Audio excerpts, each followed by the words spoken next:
Welcome to Evolution Stories by Middle States. This interview series is devoted to teaching you how to lead change in education. We're here because facilitating change in schools has never been harder or more important. So this is your place to learn from those who are leading the way. When was the last time you met an education leader who had led wise change on 4 continents in 6 different schools? How about someone who had also been placed in a special education class in 8th grade and told he would never graduate from high school? And how about on top of that, someone who then went on to earn a doctorate and publish multiple best-selling books on the art and science of leading innovative change in schools around the world? Well, today, you're going to learn from exactly that person. Welcome back, everybody. My name is Christian Talbot. I am the president of the Middle States Association, and I am thrilled today to talk with my professional colleague and my friend, Dr. Tim Stewart. He is the Director of Leadership Recruitment and Global Partnerships at Search Associates, and he brings to that role more than 30 years of international education experience, most recently before this, serving as a regional education officer with the United States Department of State Office of Overseas Schools. But prior to that, Tim held many leadership roles. He was the head of school at the International Community School of Addis Ababa. He was the executive director of strategic partnerships, programs, and the high school principal at the Singapore American School. And he was the high school principal at Jakarta International School. He's worked in schools in Ethiopia, Turkey, Switzerland, Indonesia, Singapore. He's worked at a school on the Navajo reservation, on a Navajo reservation here in the United States. He's a widely published author.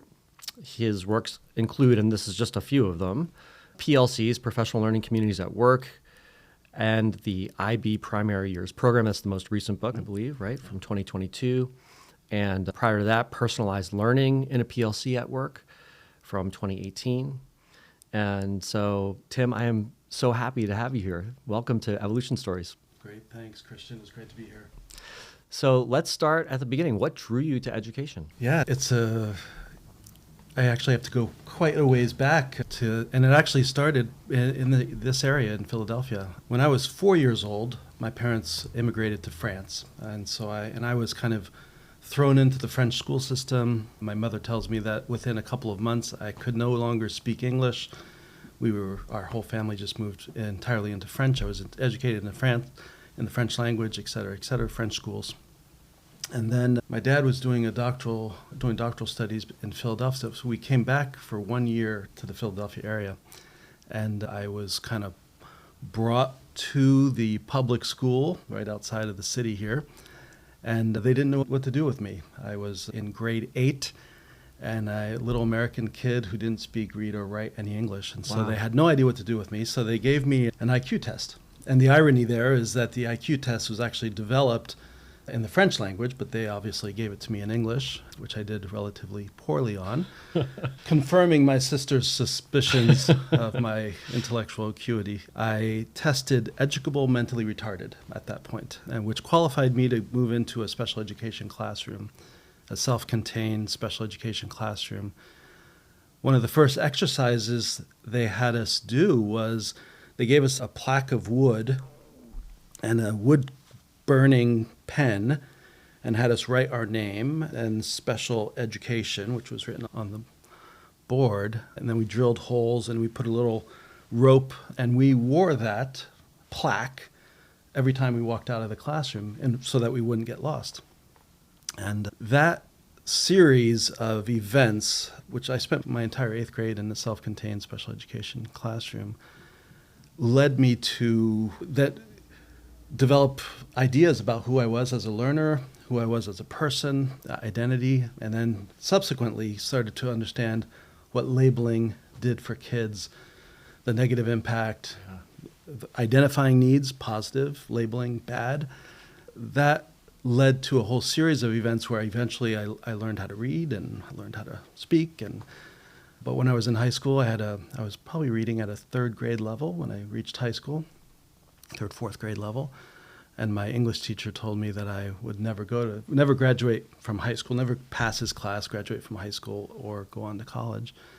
And at that point, I made that determination. I was going to pass his class. I was going to graduate from high school, and I was going to go to college. But a series of events continue to happen about, so what is it, as I reflect back on what was it that led to this kind of conviction in me that I wanted to be investing in kids. And it was those kinds of events in my life that led me to become very passionate about children and their learning experiences, partly due to the experiences that I had. That's amazing. You must have, as an eighth grader, and an intelligent one, just in a different language. Yeah. That must have been like deeply frustrating and maybe even infuriating to be treated that way. Yeah. Well, yeah, at that age, you start realizing that it makes sense what's going on. Yeah. But it does cause you to think, wonder, am I actually smart? So at that age, you're starting to wonder, why am I wearing, this thing around my neck when I'm in the cafeteria? I could do PE. They let me do PE with the rest of the kids. I was pretty good at that. But yeah, it does. So that's interesting. So you weren't sure in some sense.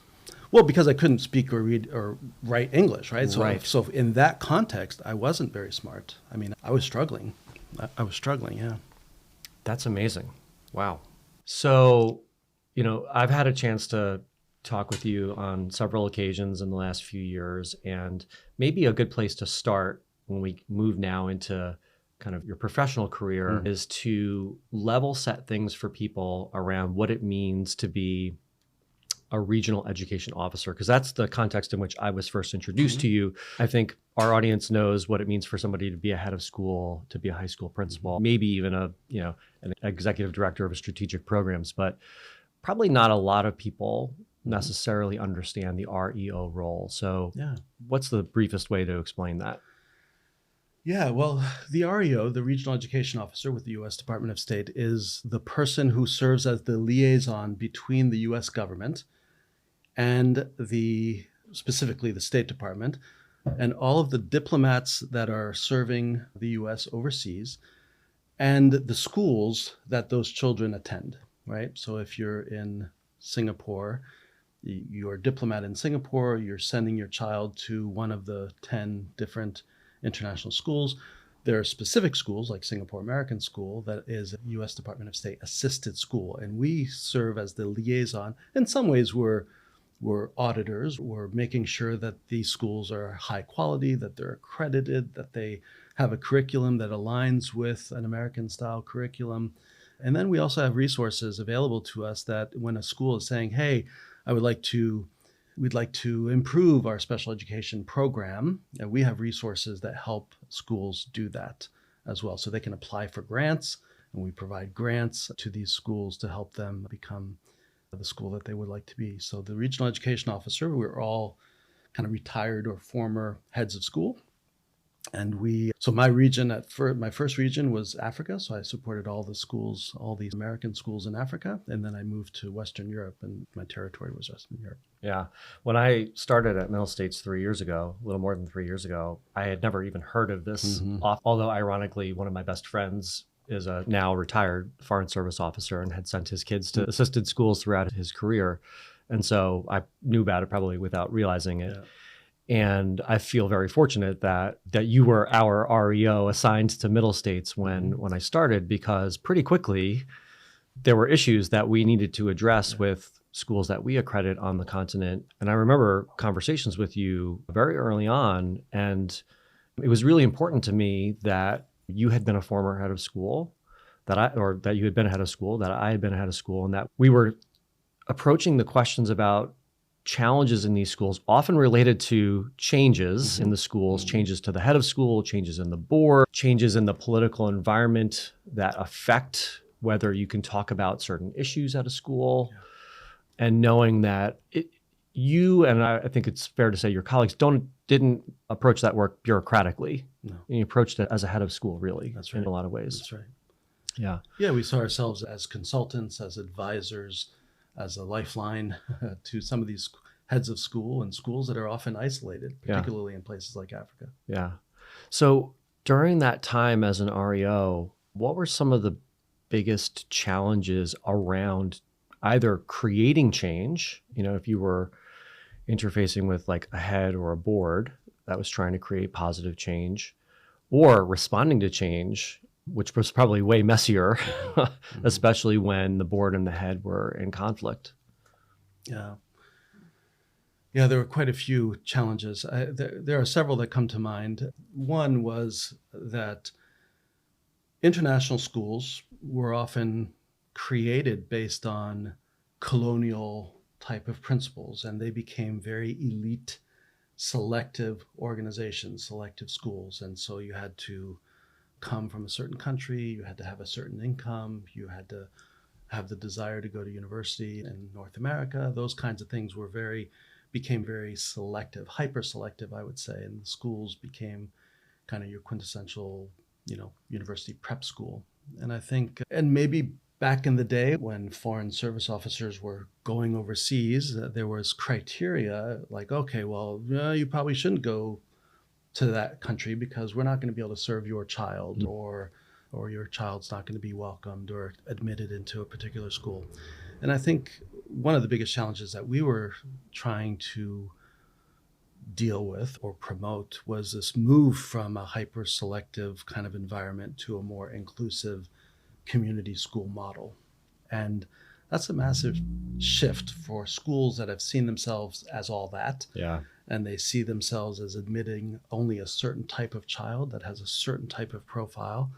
And we were trying to encourage, and still are, trying to encourage schools to move from this selective prep school model to a more inclusive community school model. And was met with a lot of resistance with often heads of schools like, oh, I don't want to become that school. Oh, interesting. Then you also had the teachers saying, well, I'm not trained to teach these kinds of kids. And then you also had pushback from the community. Like, what does this mean for the reputation, my child's reputation? We want to send them to Harvard, but now you're going to be that special education school, that reputation. And how is that going to impact, if you have a Down syndrome kid in my son's classroom, what is that going to do to his IB score? Those kinds of fears. And so those are all things that we had to work very hard to move that dial, and that's still going on. And of course, you come with this experience from eighth grade and high school. Yeah.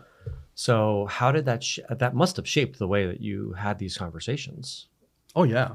Well, I mean, we all have our own stories of this in this particular topic. I certainly have opinions and some experiences to back those opinions up. Some of my original work and my research and writing was all around character development and, what are the things that actually create the environment for character development. And my research suggests that it really was this intersection of adversity and relationship. It's when those two things collide that you develop things like perseverance. You don't develop perseverance when it's easy. You develop perseverance when it's hard and when you're doing it in community. That's why team sports are a great way to build that resiliency, that perseverance. The concept of compassion in and of itself is this. Calm means together, passion means suffering. The suffering together is how you actually develop, but if there's no suffering, there's no compassion. So I think, my philosophy is that when you have to, these kids who experience adversity, and having special needs is a form of adversity for sure, and that what needs to happen is that caring adults, trustworthy, caring adults need to step into that relationship with kids, not step away. And schools need to be that place where, and that can happen for your high flyer who needs a certain amount of adversity. Sometimes they've never actually experienced adversity. They've never been cut from the team. They've never gotten a B. So how do you introduce adversity into that type of child's life? And I think our communities become stronger, more character rich when we have the diversity and adversity coupled in this community relational environment. Yeah. Well, let's bring it down to the level of your own experience leading schools. Mm-hmm. And I have no idea what stories you'll tell us, but what was a change project that was really difficult for you to pull off? Yeah, I thought long and hard about this question, and it's a hard one. I am the kind of leader who has been hyper-focused on what good teaching and learning looks like. What are the systems and structures that you need to put in place, the teachers you need to hire, the vision you need to have kids learning and engaging at the highest level. That's been my passion. And I'm pretty myopic about that and pretty bullish. And I hire teachers for that vision. I fire teachers if they don't align with that vision. And I'm pretty opinionated about what that takes. However, that's ultimately not the most important thing in a school. And keeping kids safe is actually is the most important thing. And at one point when I was head of school in Ethiopia, parents came to me and presented evidence that one of my employees had developed an inappropriate relationship with their daughter, who was 14. And it just crushed me. Yeah. And I launched an investigation. It was true. I had been completely blindsided by this. Took all the steps, fired the individual, reported the individual, who had diplomatic immunity, so it was complicated. But ultimately realized that I had failed to put systems and structures in place at my school because how focused I was on the learning side and my ambitious goals of putting these kinds of systems. I had failed to look at the systems and structures to keep kids safe from predators. And that was something that is probably goes down as one of my biggest regrets in schools. And I think that shifted also my focus moving forward in terms of the importance. And, organizations like MSA having standards in their accreditation standards on child safeguarding played a huge role in how seriously we need to take those and how this can't be secondary. It's got to be our primary focus because, 99.9% of teachers are well-intentioned, good-hearted, trustworthy adults.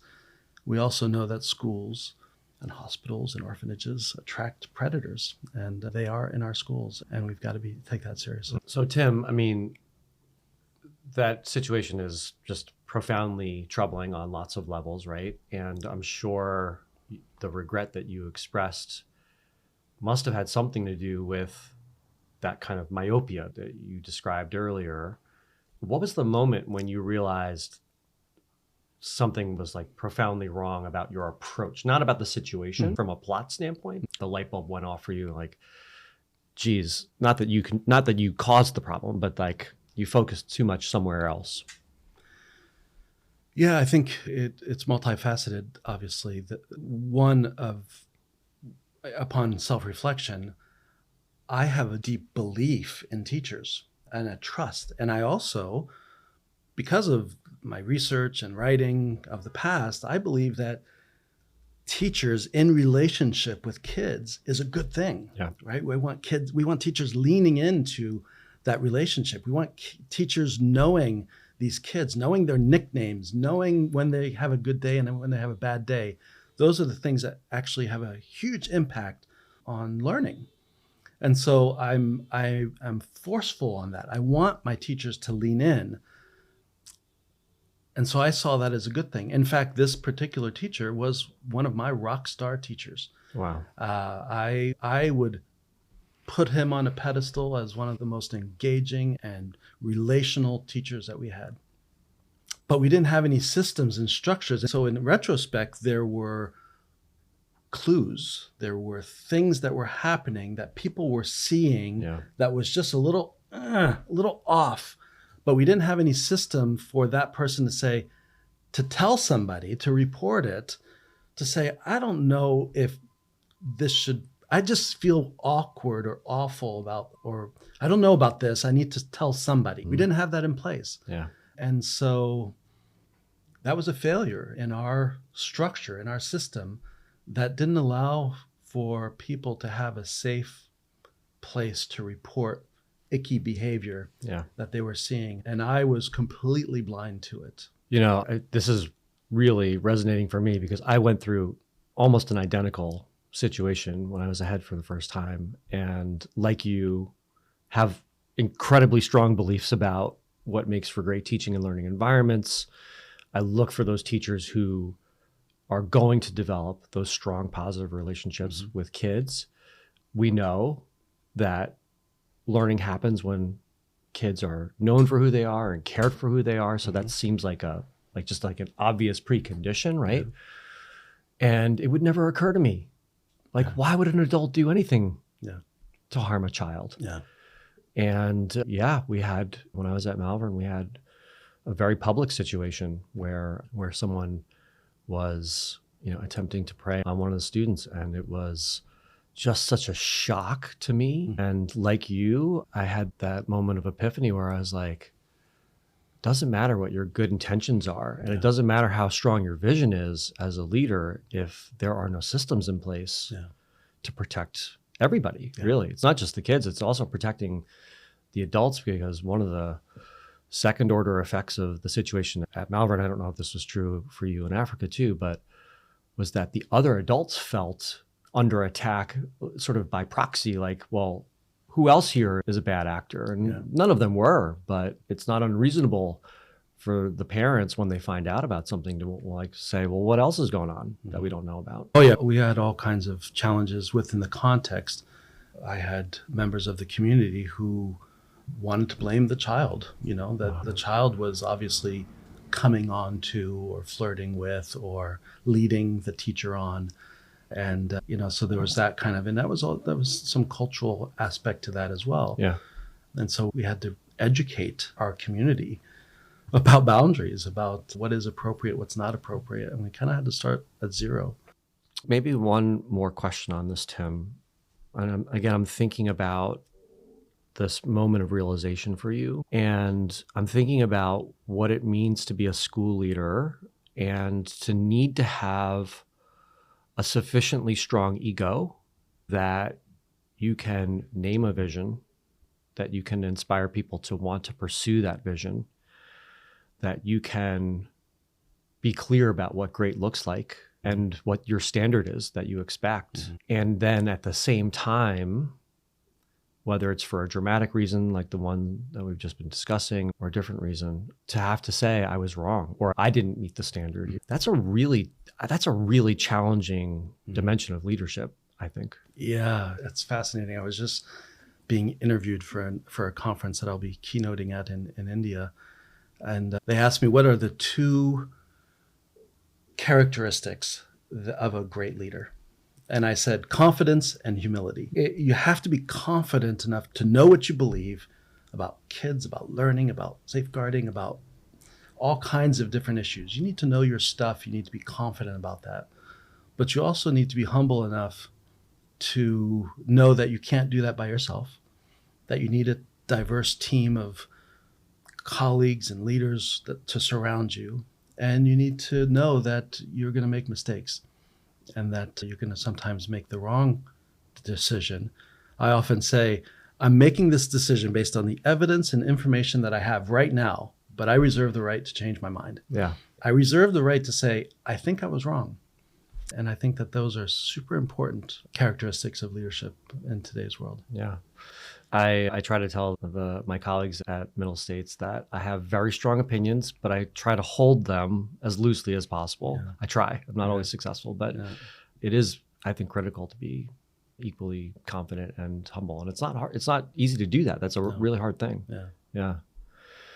What about, as a school leader, a change project that you led that may have been successful, but you learned some hard lessons along the way of getting there? When I was leading I was a high school principal at Singapore American School, and my son was studying, he was in 10th grade, he was studying for an AP European history exam.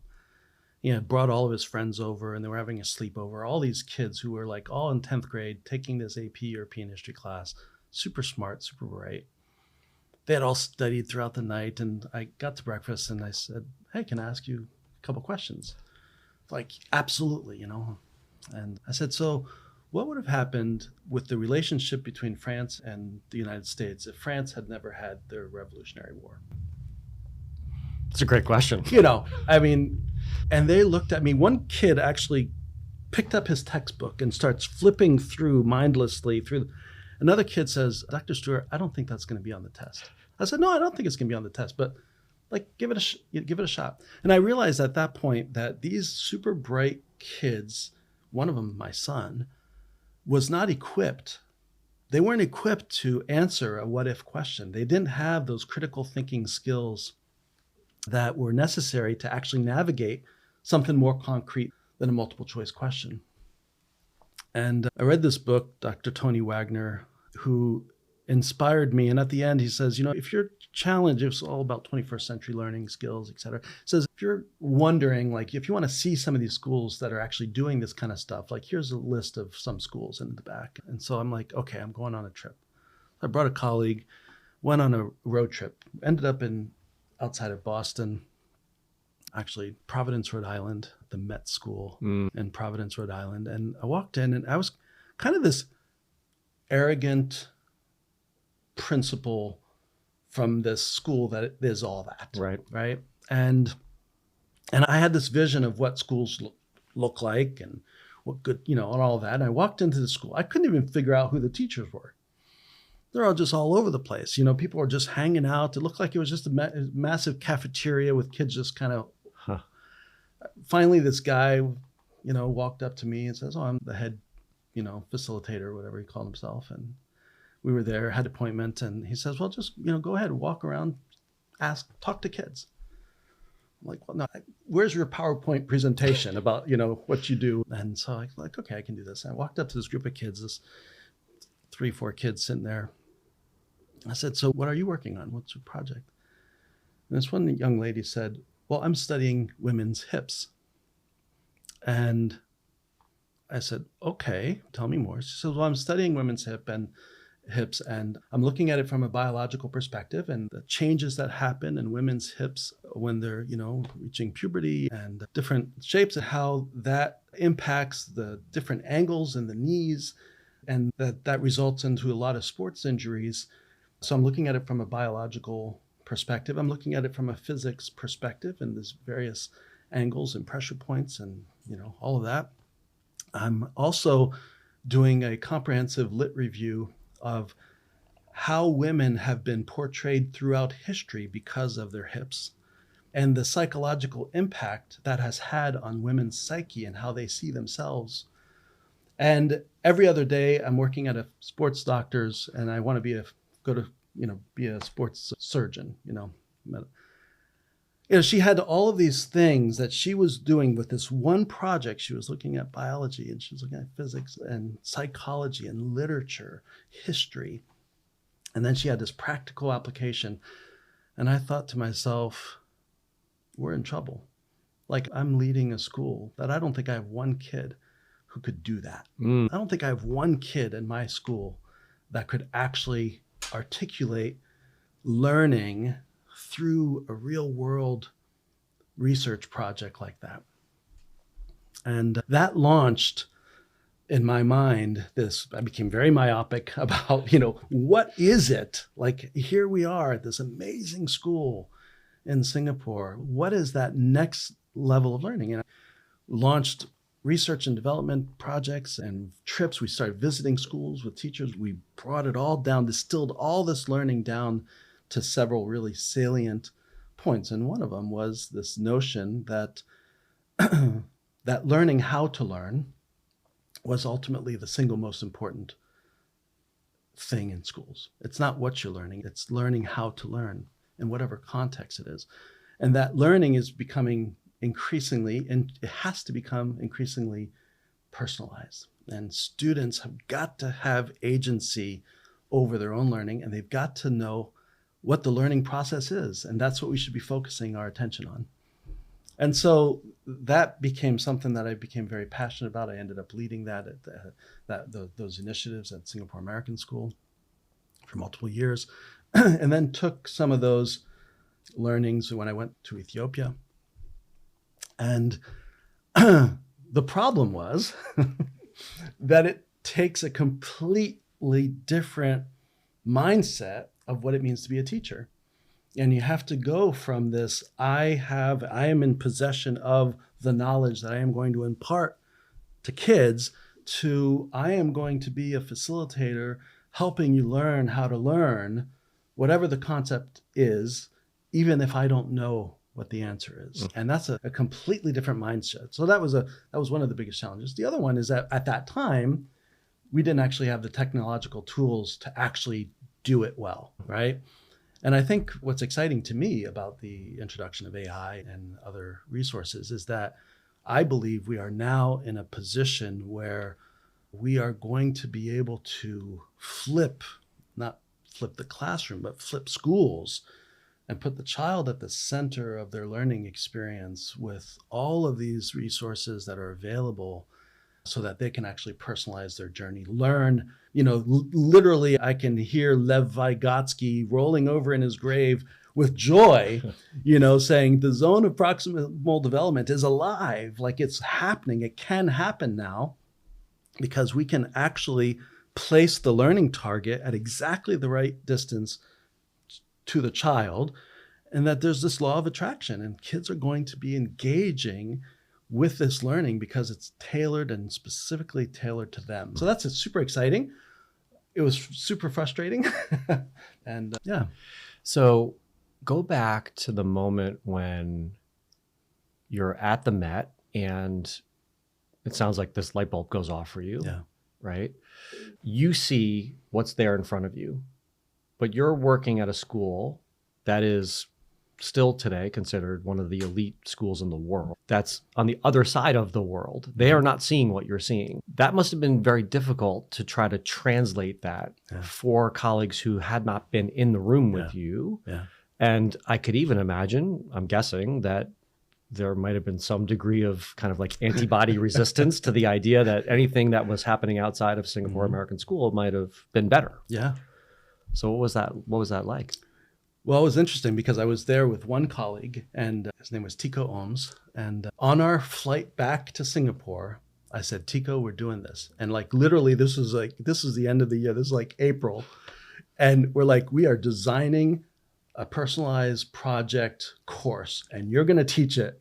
And we literally wrote the course description on the plane, submitted it, and got it approved by the committee. Like, it was late, but I'm like, no, we're doing this. And so we added it to, and we ending up having 12 kids sign up that first year so that we could just do it, right? We didn't know what we were doing. We didn't know how to do it, but we were going to do it. We're going to allow kids to design their learning experience. And so that's one thing. We had this anchor then of something that we could start pointing to. And then those kids made presentations. And then what we ended up doing is we started taking teachers out of Singapore. We took them to New Zealand, we took them to India, to China, to Finland, and we brought them all over the world to see firsthand what other schools were doing. And it wasn't that they were great, amazing schools. They were just all trying something. And then we kind of started taking notes and we're like, okay, what are they doing here at Stonefields in Auckland, New Zealand? And what is it that we could learn from them and bring that back to our learning environment? And so started growing because people were seeing, and some of our teachers had never really visited any other school, because why would you when you're at the best? Right. So I want to come back to that in just a moment. Before we do, though, you're on this plane with Tico, you're flying back, you're obviously enthusiastic. Was there some strategy here? Was it like, hey, this is going to be hard, so let's figure out a Trojan horse for this? Or was it just simply, we got to do this and we'll figure it out somehow? Because those are two very different approaches to creating change in a school. Yeah. And either one's going to run into problems, but... Yeah. Well, obviously, Tico and I both got the bug on that same trip. So he's like, okay, I'm willing to do this. I'm willing to create this course that's never been created at Singapore American School, and I will teach it. And we're gonna do it. And I'm like, I'm gonna fund it. We're gonna do whatever it takes. We're gonna do this thing. We weren't asking anybody to do anything differently. We were just introducing a course. It's an elective course. It became a requirement. It became all kinds of different things eventually, right? When all of a sudden we're like, no, we have to have a capstone type of experience for these kids and senior project or whatever. These, it became all kinds of different things. But at that point, it was just, let's have a low-hanging fruit, no risk. If it's a complete failure, we can pretend it never happened. But we were just kind of taking that first step. Oh, interesting. Okay, so it wasn't necessarily a Trojan horse, and it wasn't necessarily just sort of like an unthinking knee-jerk move. It sounds like what you're saying is we're going to run an experiment, and the experiment is sort of cordoned off. It's not going to affect anything outside, and if it fails, but we'll learn something. Yeah. And if it succeeds, there's probably going to be a next step. And absolutely. Yeah. And there was some energy. Tico's a fantastic educator, and it was like kids were like, "Hey, I want to do that." Like, yeah. I want, Yeah. Eventually, we ended up with kids coming, to me and saying, "I want to spend my junior year at Stanford University. I want to spend my senior year in London as Miss Saigon. Yeah. I want to, kids started, when you start opening the doors to what kids can actually do to shape their educational experience, we got all kinds of crazy requests. Yeah. I only want to come to school every other day, and every other day I want to build an NGO that supports women in India, and it just became kind of this, there's a lot of energy around kind of what is possible. When you identify clear learning targets in terms of what are the skills and dispositions that you're actually, okay, we want good research. We want good data analytics, all of these kinds of things that were a part of these projects, but how they actually, learned data analytics was really up to the child. Yeah. Yeah, it's so smart. And I want the audience to know, run experiments, run lots of small experiments. Like, this is such a great way to learn no matter what, but it's an especially effective tool for seeding and stimulating change. Of change, because it de-risks things, to use the word that you used earlier. And it gives you just a lot of latitude to try without having the burden of expectations for success. Yeah. Changing the entire system is very difficult. If you don't have an example in your context that it can actually work. Yeah.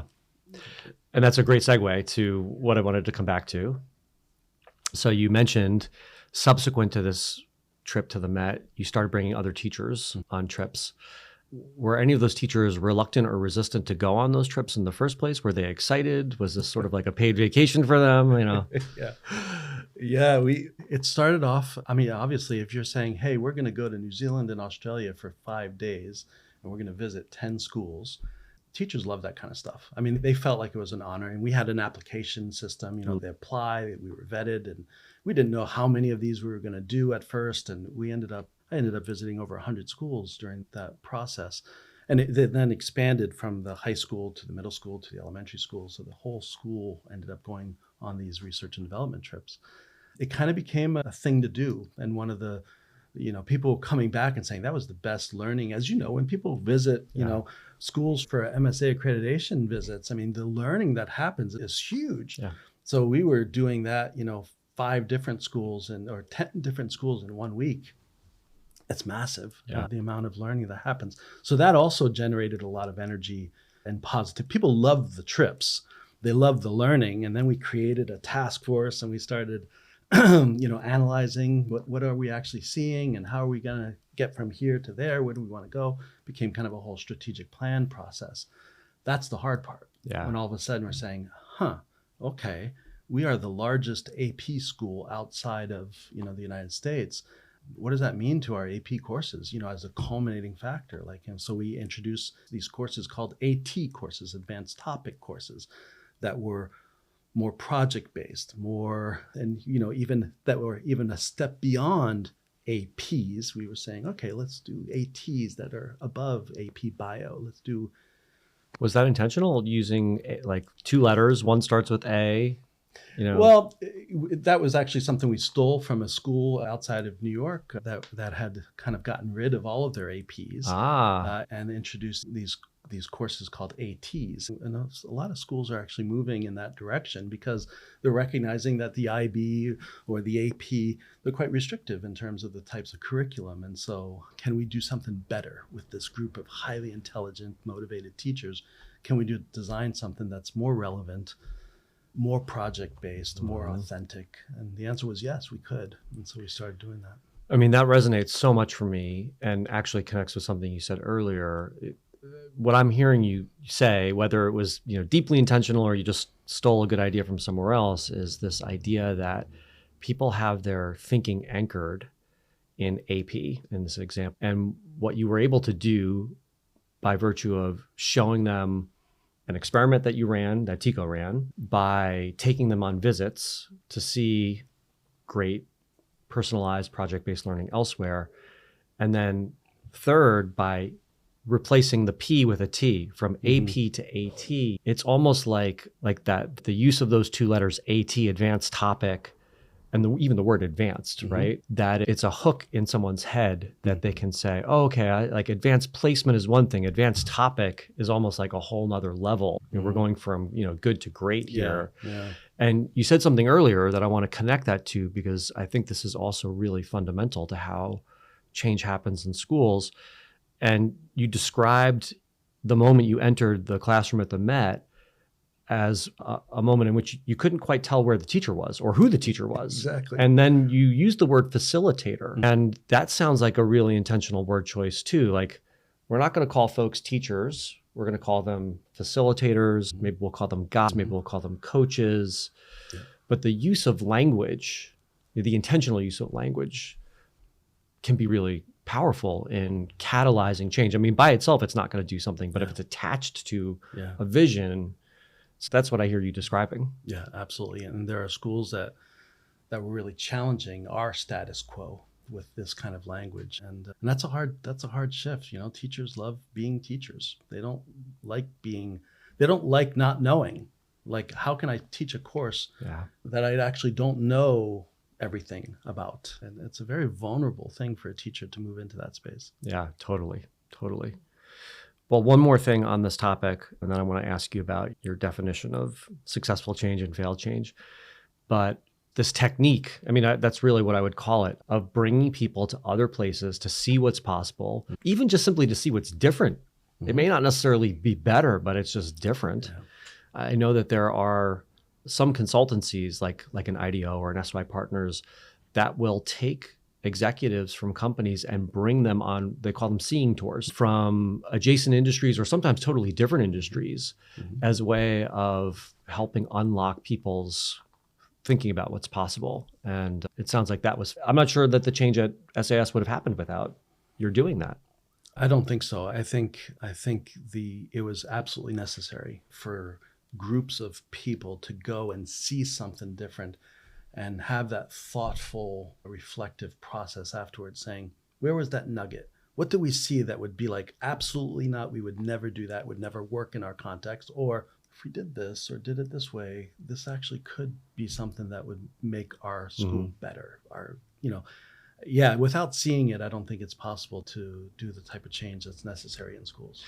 Actually, I do have one more question on this, because just watching you answer that, I'm thinking, how much of the positive effect of those visits lay in the relationships that were probably either formed or deepened? So it wasn't necessarily entirely because they were seeing new things. That was obviously important. How much of it was just being able to talk with a colleague outside of school about the stuff you care about and the energy that's relational? It's huge. I mean, huge. And these groups were intentionally built with some of the skeptics and some of the keeners and people that, so we had always a good mix of genders and subjects and kind of levels of energy going into it. So when the person who is the skeptic goes and says, all I do is teach AP Bio and that's what I do, and then they go and say, wow, I mean, there's another way of doing this. And then you're interacting with people that you hadn't really interacted with before, and they're seeing it. I think it's huge. Yeah. Yeah. One thing I didn't mention at the beginning when I was introducing you, but another point of connection that you and I have that we didn't discover until after we were working together is our connection to Tom Vander Ark, who's like one of those great visionaries in education here in the United States. And, I'm sure there are people listening to this who or watching this who say like, well, that sounds great, Tim, but SAS is resourced, to the nines, and we don't have those kinds of resources. But one of the things that Tom and the Getting Smart team did, so Tom is the CEO of Getting Smart, for those of you who don't know, and they built a digital library of innovative schools around the world. So you may not have the resources to fly somewhere to go see something in person, but Getting Smart created this incredible resource where anybody can go to that library of, I think it's over 100 schools now. The Met's on that list. Yeah. So that's always a choice for people. Yeah, Tom is one of the great thinkers in this space for sure. Yeah. So successful change, failed change, how do you define those things or how do you think about them? Yeah, obviously those concepts are interchangeable and one of maybe the opposite of the other. To me, successful change is change that's actually worth changing. So the first part of it is that it has to be the right change for the right reasons. And there are a lot of people that just change things to change things. It doesn't actually enhance learning. It doesn't actually keep kids safer. It doesn't actually, it just change. And so to me, that's destined to fail if it's not actually right change. That is research-based, that is, you have a level of confidence. Back to this confidence and humility, I am relatively confident that this is going to have a positive impact on student learning, student well-being, whatever that thing is. And I think that identifying that. Second thing is having the right team to actually do it. You can't do this by yourself. As a leader, you cannot do this by yourself. And so you have to have people, you have to have the right people around you that catch that vision. Some would call it a guiding coalition or whatever. But you have to have the right people around you that are going to lean in and help implement that change. And there's all kinds of different ways to do that. And then I think a key to a successful change process is change that outlives you. It has to be something that's going to live beyond your tenure as a leader there. So I think if you have those three things, it's the right change, you have the right team, and it's change that's implemented in such a way that it's actually going to outlive you. I think to me, those are indicators of a successful change process. What you just said makes me think about AI. You mentioned AI earlier. You mentioned AI earlier in the context of personalized learning, but you didn't say AI is here, so schools need to teach kids how to use AI because they're going to have to use it in the world. What I heard you say was there is better. Better is more personalized learning, more project-based learning, those advanced topics kinds of experiences, and AI can support that. Absolutely. Rather than let's change because change is here, so let's change to sort of accommodate change. Absolutely. Yeah. No, AI is a tool, and because also, like you, I believe in the relationship between that will never be replaced by AI. It can't be replaced by AI. That human element of the teacher, the facilitator, the mentor, the coach, that is a human to human factor that cannot be replaced by AI. A lot of things can. Some things the machine will always do better than the human, but the relationship side of it can't be. Yeah, for me, it's bringing into such greater focus and kind of like stark relief the role of the teacher more as facilitator and coach rather than instructor. Yeah. And there still is a place, obviously, for teachers to do instruction and very direct instruction in certain circumstances. Absolutely. But AI can do a lot of that stuff as well. And so the teacher's best and highest use now, I think, is beginning to migrate more towards that coach and facilitator paradigm. Yeah. What about failed change? How do you think about failed change? Yeah, I think, for me, it's the opposite of that. So if you are myopic about a particular change agenda and it's actually not good for kids, it's just not good, that's destined to be a failed change experience. If you try to do it on your own and you are trying to shove this agenda down people's throats as the leader, I'm the boss, I'm going to actually make you do this, even though there's no research, no data, no evidence that it's actually good for kids.